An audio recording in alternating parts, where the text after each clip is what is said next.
So recently I've been making these cutouts for my TikToks and IG Reels, and a bunch of people have been asking me how do I make them.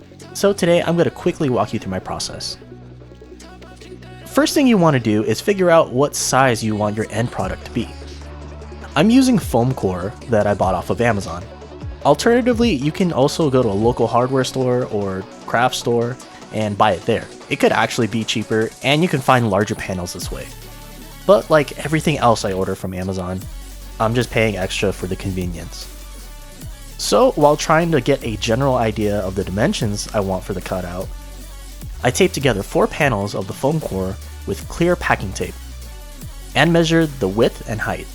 The measurements came out to around 24 inches wide and 32 inches tall.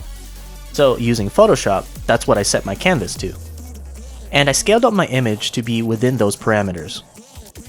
Now, I never like to go all the way to the edge, so I just scaled it up to around 28 inches or so. And once you have your artwork sized correctly, you can print it out directly from Photoshop or whatever program you have. I'm using an HP DeskJet T210. It's a 24-inch large format plotter, and I absolutely do not recommend buying one just for this small project. It's actually really expensive. Not only for the plotter, but you also gotta buy paper and ink. The only reason I have one is from my other business. You can totally just use a regular printer, but you'll have to print out your artwork in pieces.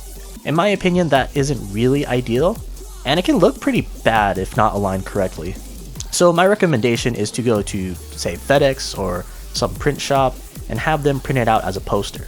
Now, once you have your artwork, now comes the fun part. Cutting it out.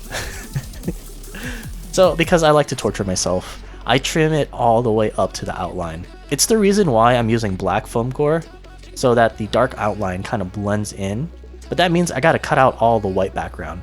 Alternatively, you can use white foam core and leave a white outline around the artwork. That'll actually save you a lot of time. But I personally don't like white outlines. So getting into the cutting, I usually start off by cutting off as much excess paper as I can.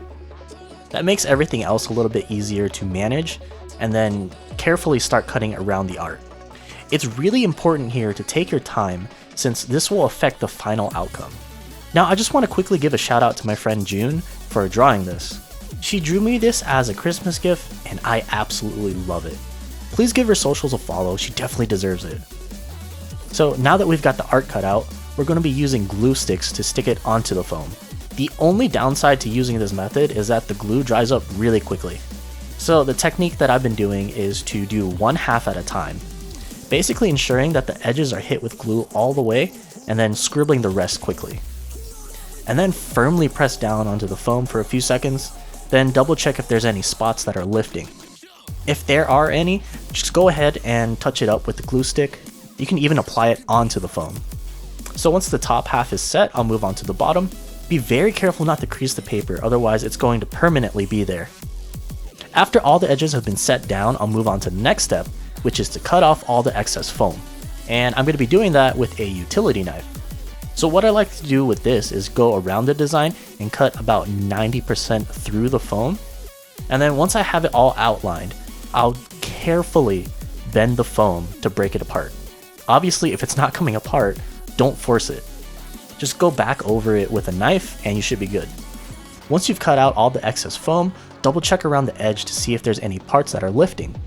If it's too small for the glue stick to reach in, I'll just usually tape it down with a little packing tape. And there you go, that's my process of making these anime cutouts. If you have any suggestions on how I can improve this process, please let me know. Also, if you have any questions, feel free to drop a comment down below. These cutouts are actually light enough that I can hold them up with just a couple push pins. Anyways, thank you guys so much for watching. I'll catch you in the next video.